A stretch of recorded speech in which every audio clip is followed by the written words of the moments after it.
Efendim belgelerde bu şekilde yazıyor.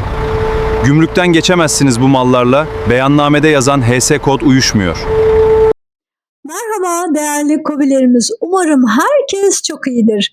Kasalarımız bütün giderlerimizi karşılayacak ve kâra geçecek kadar da gani gani doludur. HS kod yani gümrük tarife istatistik pozisyon numarasını belgelerimizde yanlış beyan edersek, ürünler doğru olsa dahi gümrükte mallar bile ben kimim diye sorar. Sistem sizi ciddiye almaz.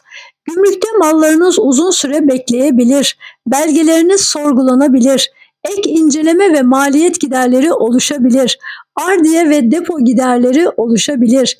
Yani pasaport yanlışsa sınırı geçemezsiniz. TC kimlik numarası gibi kabul ettiğimiz mallara ait HS kodun önemini sizlere bir kez daha hatırlatmak istedim. Saygılarımla.